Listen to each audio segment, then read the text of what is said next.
Everyone, good morning. This is 9:33 in the morning, Toronto time. So welcome. If you have a permanent resident card and you are thinking of coming this year, well, the economy is getting better. The pandemic is, very much under control in Ontario. Much less cases than what we saw in March, April, and May. And welcome to our speaking session with me, Nitin and Jasbir. I coordinate the employment programs at Dixie Blue Neighborhood Center, and Jasbir is the settlement counselor. She manages the settlement, requirements of newcomers. Our Dixie Blue Neighborhood Center is not a business; it's a non-profit charitable organization. We are located in the Burnham Thorpe Library in Mississauga. We have around 100 staffs. We have around a team of 100 people serving 18,000 clients annually through 18 locations. We are going to talk about what you need to be thinking about now, what you should come with, what you should leave behind, what's the ground reality here, and a few things you saw in the internet. So Dixie Blue can help individuals and families, newcomers, Canadians with settlement, English classes, translation and assessment, employment, youth, kids, seniors. You'll get more information from our website.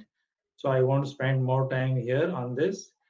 Coming to, we are putting the cart before the horse right now. I'm talking about employment, presuming that you are settled in a home, your kids are in school, and you are ready to look for a job now. And Jasbir will talk about that part later on in about 10 minutes time. So once you are settled and you are actively job searching, kindly come to us or to any Employment Ontario Center. If you choose Ontario province, Ontario is the province and Toronto is the city. GTA is Greater Toronto Area, which comprises of 6, 7 regions and cities. So Peel region is Mississauga, Brampton, and Caledon, and it's very popular destination nowadays for since last 10 to 12 years actually for people to settle.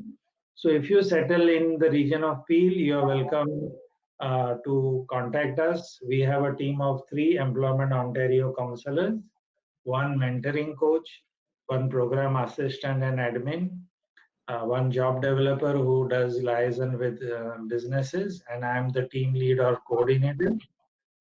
So together our team will help you.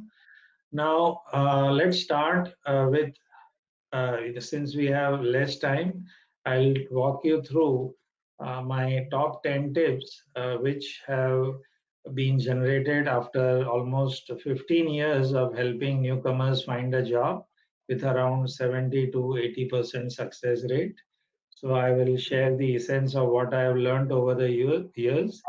And once upon a time, 16 years ago, I was a newcomer myself. So the challenges that you are facing right now are very different because they are compounded by the pandemic. Even if you land, you are stuck at home. The job market has shrunk, is almost invisible. It has improved a little since last month, but it is still not the same as it was in 2019. So you may be safe, but you're running out of money. You don't want to expose yourself to odd jobs or retail jobs in a coffee shop or a food store because there is maximum risk or exposure to COVID-19 there. You don't have Canadian experience. And now, like Mark said, there are between 1 to 2 million Canadians who have Canadian experience who have been laid off during the pandemic who are competing with you for those jobs, right?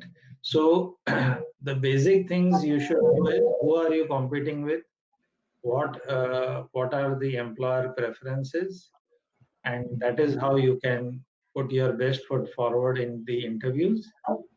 You should also know that what are the programs, services, and benefits available to new immigrants that a Canadian citizen does not have because they are either born here or immigrated 10 years ago and they are no longer a newcomer. So there are some special privileges and services for new immigrants. So don't forget to avail of them while you are still technically a newcomer in the eyes of the government. For example, if you are an engineer, there are low membership fees at the Professional Engineers of Ontario and many other regulatory bodies. You are also eligible to join newcomer bridging programs like Career Bridge, the Ontario Public Service, which is something like the civil service that has special categories for youth and newcomers. Uh, Banks have a special welcome package for newcomers, who are for your credit card and mortgages and loans and different things. And you are also eligible under to apply to employers under their diversity and inclusion programs. And I'm sure you will benefit because under express entry stream, you already have accumulated some points and demonstrated why you should be in Canada. So you are good to go. The main thing that you need to look about is how are you looking for a job. Don't remain in your zone, okay, watching your home country's TV channels and sort of trying to feel safe in your home because there is a pre-immigration syndrome and there is a post-immigration syndrome. Before you immigrate, you have dreams about how great Canada is and how beautiful the country is and how it's going to be a cakewalk. When you land here, most immigrants think, why did I leave my home country? I was much better there. I was safer there. I had a comfortable home, my own home. I had a job, my family, my parents, my in-laws, and I have just wished everything to land here and nobody is calling me for an interview. So you have to move out of your comfort zone and every week now during COVID 20,000 new jobs are being posted every week by 8,000 employers. So there is hiring going on. The main thing is, are you getting noticed? So you can get noticed doing a few things that we recommend, and especially things like signing up on a website called Magnet Today. So search smarter, not just harder. Divide your time in three parts. You have 50, 60 hours at your disposal, Monday to Saturday. So you can work in a survival job if you want to. If you don't want to utilize your bank balance that you brought in, do 15 to 20 hours of job search. Put in 5 to 10 hours of volunteering. That's very important because now you're in Canada and at least two-thirds of the Canadian population volunteers. Why? Because the community needs it and you need it because you need a work reference and you need some work experience. So the volunteering can get you that.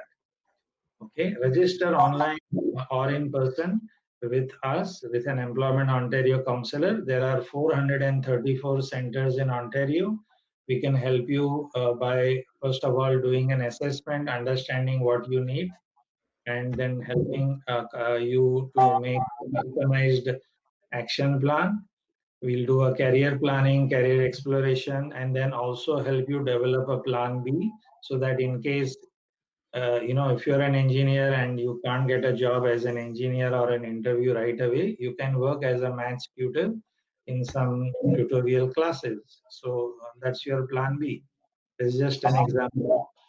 So sponge up information, use up all the free resources available. Like here in Canada, we have the Scots directory, which is the best database for searching employers.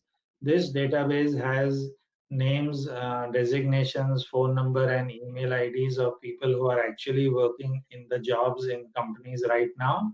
It's very expensive. A newcomer cannot afford it. It's $2,000 or more. But we as Dixie Blue, we subscribe to it, we pay the fees, and we give you a temporary 24-hour password so you can use it. You can make a target list of 50 to 60 employers in whatever city you have chosen to settle in, and then you can start connecting with them on LinkedIn and applying to them. Don't dummy down your resume. Be specific about what you want and find the right employer. Okay, if you are a PhD, we'll help you find a job as a PhD. We won't tell you to pose as a high school diploma. Okay, you have to pass the duck test, which is if you are a duck, you have to look and sound like a duck and swim like a duck. So the idea is get acclimatized to what the Canadian atmosphere or the workplace culture is like. You can do that by attending our workshops, learning soft skills, brushing up your interview skills, building a career portfolio. So you have to be savvy in understanding what are the idioms or phrases, how people understand your introduction. Don't give a 5 minute long winded introduction. Be crisp, 30-second maximum 1 minute introduction. Attend a Toastmasters club, which are either free or very less membership fee, where you can do some public speaking and listen to others, and you have 1 minute to say your whatever topic you have selected, and that will help you brush up your duck test. Find networks. So there is a hidden job market which you is not visible. Around 80% of the jobs are hidden. uh, in Ontario, there are a lot of small businesses which are ancillary units to the big businesses in the USA. So the small businesses do not many times have a proper HR manager or a department. So they rely on networks and cold calling and referrals from people they know. So you have to build your networks and connections. That's very, very important. You can join our mentoring partnership. We can provide you one mentor in your field. And then you can also look at the professional immigrant networks. It's called PIN. And that is a network of around 30 to 40 different occupational specific networks. You can join that and connect with people and build your network. That's very important. The other way you build the network is on LinkedIn. So you have to have a very good professional profile. Don't keep it casual like your Facebook profile. As they say, Facebook is your T-shirt and LinkedIn is your Facebook with a suit and tie. Okay, so cast your net wide. Get your resume Canadianized. Register with all sorts of temp agencies, private recruitment firms, headhunters. Attend conferences and virtual job fairs. Practice your interview skills, polish up your answers. If you don't get selected in any interview, talk to us, find out what answers you gave which made them, avoid you or select some other person. Join your own professional association. There are 39 regulatory bodies in Ontario. So if you happen to be in one of those, your job search journey may be a little bit longer. But if you're in banking, finance, insurance, IT, then your job search is shorter because there is no regulatory body whose license and permission you have to get in order to be a designated engineer or doctor or lawyer. Okay. So look in the right places, locate and contact small and medium sized employers because they are the ones who are hiring. In the big companies, you will be facing massive competition from thousands of resumes. So it is in your interest to actually target small and medium-sized employers and focus on them. So do cold calling, understand their expectations, and do a bridging program so you get work experience. We have a ELT program at Dixie Blue, 20 weeks, with 10 weeks in class and 10 weeks in the workplace. And the most important thing is what are you wearing? So wear a smile, okay? We have seen a lot of immigrants getting depressed, losing their positive attitude and motivation. So always dress and look as if you are going for an interview and avoid negative people, avoid negative discussions, and adopt the best of the Canadian culture. So that's it from me for now. I'm here and now Jasbir will talk to you about moving to Canada. So all over to you, Jasbir. Thank you. Good morning, everyone. My name is Jasbir Chandak. I am the settlement counselor at Dixie Blue Neighborhood Center. Today, we are going to talk about moving to Canada. So before you move to Canada, what are the essential things that you need to keep in mind? The things we will talk about very briefly, not too much. Things that you need to come before coming to Canada is cash, any goods that you have, belongings. So that could be your furniture, your personal belongings, your jewelry. So you have to keep in mind that you make a list of all of those things. So if you're bringing any things with you while you are traveling, then make a different list. But if there are goods that need to be followed after later on, that should be a different list. So if you go to CBSA, there is a form called BSF 186A, which you need to fill out. So please make sure that you fill out 2 copies. So 1 copy is going to be with you and 1 copy CBS usually keeps when you come in. So the things that you bring in with you, the jewelry or other things, make a list of that separately, 2 copies of that, and then a list that follows later. Say why you need to do this when you've landed during the time of landing is because you want to have them imported duty free, right? So make sure that you do those and let CBSA know beforehand, before it arrives, so that you can save on customs and everything. Because as a permanent resident, you can actually bring a lot of things without being charged or being paid, without paying custom. The other thing that you need to do is driver's license. So you have a driver's license back home, please go to your Ministry of Transportation, the authority that has issued you the license, get a letter of genuinity or authentication so that it is an authentic license. There are many scams happening around, so we have to make sure that it is authentic. Please come with that letter along with your original driver's license. So what happens is you will get the accelerated driver's license in Canada. You don't have to go through the 3-step process and being considered as a brand new driver. So that will save you time, it will save you money as well, and it also saves insurance if you are already an experienced license as compared to a brand new license. Make sure you carry your if you are bringing your car like from US, make sure you have your registration papers and of course the import permit as well. If you have pets that you need to bring into Canada, make sure that you have import license for that, importing permit for that pet as well. Family documents, you need to make sure you carry all your originals, your passports, COPRs, the letter that comes to you with your passport and your landing papers from the immigration.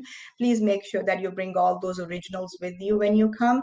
All your academic records, your transcripts, degrees, diplomas, professional licenses, your birth certificates, children's birth certificates, adoption papers, marriage, death, if there was any death in the family, death certificates, divorce certificates, custody papers, right? So everything comes with you, originals, medical and dental records, your immunization records for the children as well, if there are any, professional licenses and certificates, reference letters from your current and previous employers. So these are most basic things that we need to make sure that we carry, because we don't know when will you be able to go back. So if you are coming for good and you will not be going for a period of time, so it's better that you have everything in with you. And another one thing what people do is once they have landed, they get their landing papers and everything, and when they go back, they leave their landing papers at the back, behind at home. Do not do that. Keep them with you all the time. Next is after landing, what happens? So when you land, after landing, make sure you contact a newcomer settlement organization in your province, wherever you are. You should apply for a social insurance number as soon as possible. It can be done online, or you can do it in person at a Service Canada center. You need to find a place to live. So now, how to find a place to live, it can be based off of schools. So if you have children, you want to live in a place which has good schools. So there are some websites where you can go and search up the best schools, the best locality. So you can find the house around those best schools, because there is a boundary in Canada. Schools are within the boundaries. So if you live in that school boundary, your child will definitely go to that school. You need to apply for benefits. So if you have children, you apply for Canada Child Benefits, that will be entitled, and you will be entitled to many other benefits along with that. There's one form now. If you don't have kids, then you apply for the GST HST benefit. You register your children for school or for yourself as well. If you want to do it, you can do that. Those are the few things that you'll have to do. Ask the settlement agency for subsidized programs available in the city that can help you when you have a job, and how to take care of your children. So that will help you take care of the children, their needs and their demands. And then you should also do English assessments. If you plan to attend any newcomer programs, English assessment is unnecessary. It's a free assessment. It just tells you what's your CELPIP level, not CELPIP, CLB level, Canadian level benchmark, and that will help you attend many newcomer programs. And also find some recreation centers. You need to make sure that you take care of yourself. There is a lot of stress involved in the first few days. If you don't take care of yourself, you might have a nervous breakdown. You don't want that. So take care of yourself. Find recreation centers, which are again subsidized. Next, what is a settlement agency? Settlement agency, it's a newcomer or an immigrant center that provides free services to newcomers to Canada.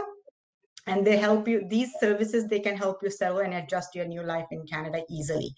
So at these agencies, you'll have many staff that speak different languages. So you can be served in your language, which makes you feel that you're at home.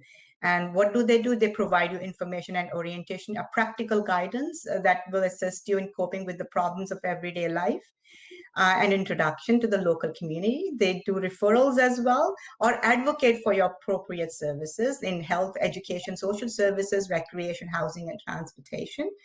These agencies like us, they also help you fill out forms like social insurance, Ontario health card, insurance cards, insurances, driver's license, Canada Child Tax Benefit, and other Canada agency CRA forms. We also help you file income taxes as well. We provide interpretations and translations of documents related to settlement, including employment. There will be counseling as well. This counseling is actually solution-focused counseling, which includes identifying and discussing needs and concerns. We also provide advice and support to clients in adjusting to life in Canada. So settlement agencies, they have free English classes. They help you in finding jobs, and they also organize different programs to help you know your rights and responsibilities. Therefore, it becomes even essential for you to make sure that you do find one agency around you, wherever you are, because each city in each province has different agencies.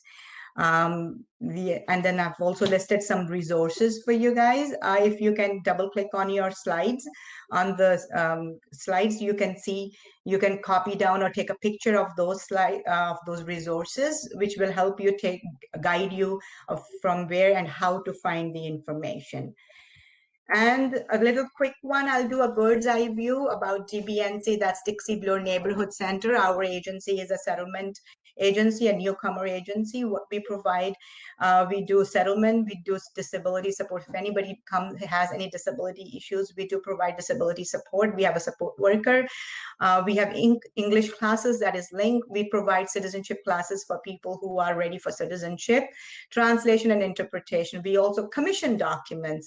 That means that if you require any attestation or invitation letters, you want to invite someone from back home and you needed the letter in commissioned or certified, we do that for you. We prepare and we certify documents for you. Licenses, you want to apply for medical license, physiotherapy license, a pharmacist license. There are forms that need to be certified. We provide that certification here for free. We do provide employment for job seekers, job search, enhanced language training program with the co-op program. We provide employment, EOES, and mentoring resource. We have a resource center where you can use the computers, printers, faxes, and telephones to do your job search and get additional help and support. We have food handler training certification program, and also family for early on. For young children, we have early on, and for seniors, we have seniors program. We have youth programs, and we have community supports for conflict resolution, tax clinic, LEAP. LEAP and OESP, I will not talk about that right now. It's just that these are additional energy programs and electricity programs available. Then we have and social media as well. So we do a lot of things at Dixie Bloor. You should go to our website at dixiebloor.ca to get more information. We have served around 18,335 clients, and these clients are served by around over 100 staff, and we are located in Mississauga, right at the center of Mississauga, and right inside the Burnham Thorpe Library building. And yep, so you've traveled from around the world, everywhere, so we can help you find your way. So this brings to the end of the session for us from our side. And thank you so much for attending and for listening to us. Yeah, is there any way anyone can ask a question? Is it possible? Does anyone have any questions? We have a couple of minutes. If you have questions, you can type into the chat box and we can answer. Yeah,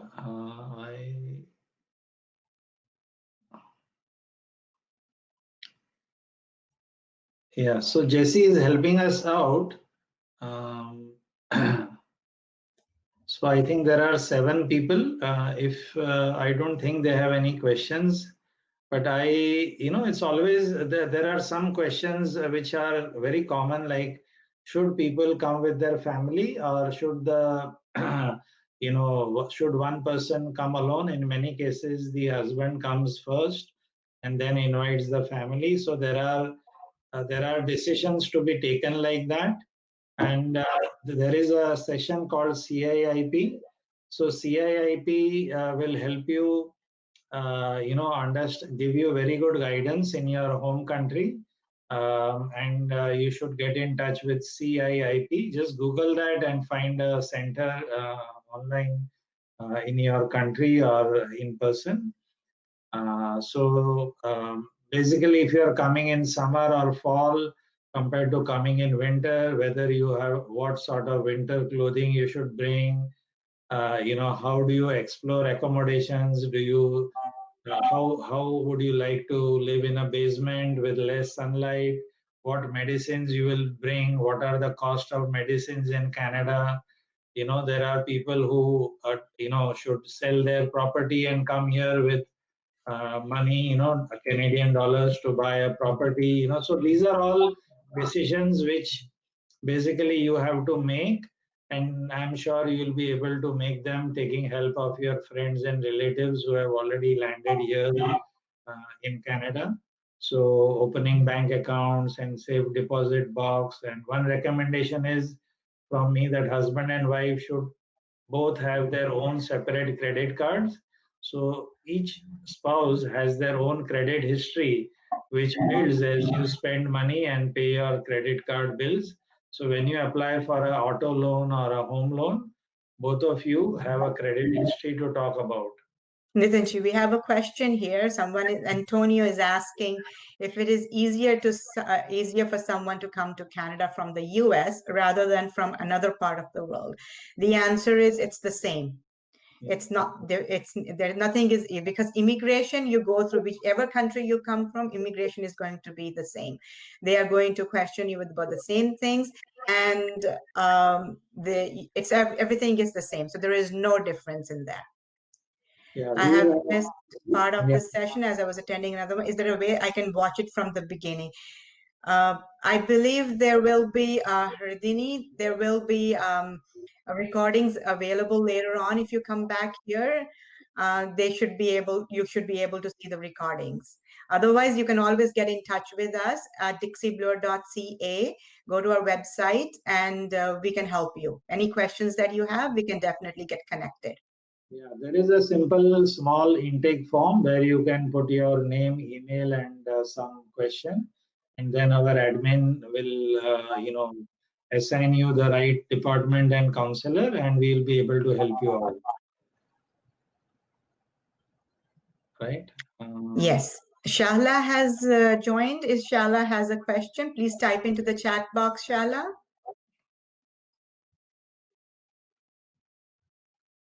So whatever province or area you wish to immigrate to, you have to understand the geography of it, understand the transit services, understand the tenant landlord laws and bylaws, how to approach people for helping you in your career without being sounding offensive, how to understand your specific industry or sector. In while snow, what sort of shoes you have to wear to prevent accidents, and how to take necessary precautions, because you might be driving on the other side of the road than your home country and walking. You have to be very careful as a pedestrian, and you need to know all about the income tax, child benefits, RRSP, pension plans, and small things like that. So that's what our service is for, and yeah, I'm sure we as well as your friends and relatives here can help you settle in much more easily and quickly.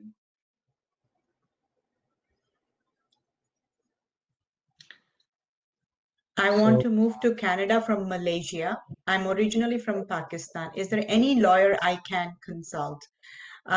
If you're moving from Malaysia to Canada, you definitely need, if you are not sure what program is best for you to immigrate to Canada, then you should consult an immigration consultant or an immigration lawyer who can help you. Or you can go to their website at canada.ca and find immigration to Canada, immigration tab, immigrate to Canada. There are many programs. If you can understand on your own, it's excellent. It's very user-friendly, self-explanatory. So if you can go through yourself, it's great. If not, then yes, you definitely need a licensed, regulated professional. You have to, Faisal, you have to basically see your express entry points.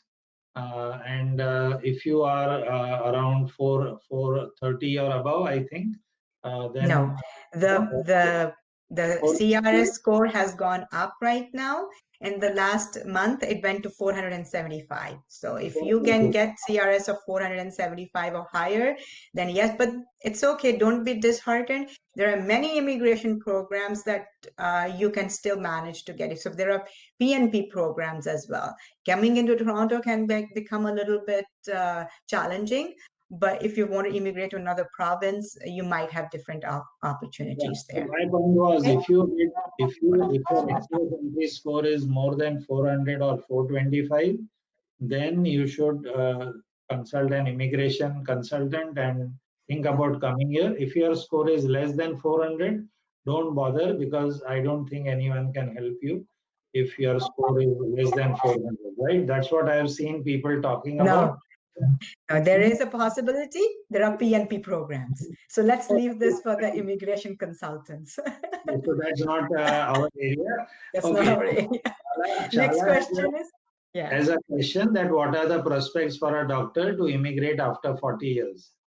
The prospects are pretty good. There is nothing wrong in 40 years. As at the age of 40, it's not impossible. It is very much possible as long as you're willing. But yes, if you need to start from scratch, you need to study a lot, and you need to be determined. So it is possible. The prospects are not bad. It's good. Yeah. So mostly we find that you see, the study and the passing the examinations are not a problem for immigrants, but getting residency is the bottleneck. There are less residencies. So look at the website for doctors. There is one. It's called Gateway to Ontario. So look at that, and then find your Ontario career map. It's provided by the government of Ontario. So look at that, and for architects, engineers, doctors, there are different career maps, and you can look at that and figure out. But if you are asking for the prospects for practicing as a doctor, it's a matter of not only hard work but also luck in getting the residency and being able to actual practice. So email us and we will connect you to. There are a couple of programs of people who are actually doctors who could not be a doctor, and they are helping people, to understand what decision to take. So email us and we will help you. So Yes, and another thing that I will add to that, Shala, is that as Nitin said, that you need good luck, which is very important, but at the same time, you need to be open to relocate. So if you can find, but there are residencies available or in another provinces. So if you want to stay tuned and stay put to Toronto, to Ontario, you might have higher difficulties. But if you plan to say, okay, you know what, I might go to Prince Edward Island or maybe to Nova Scotia or to New Brunswick, the chances, or Alberta, the chances are you might end up getting residency faster than you had imagined. So residency, yes, is an issue, but then you have, if you are willing to relocate, that can also be dealt with. very good.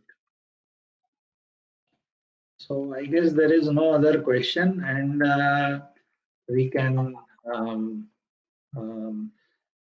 I guess, close the session if there are no more questions.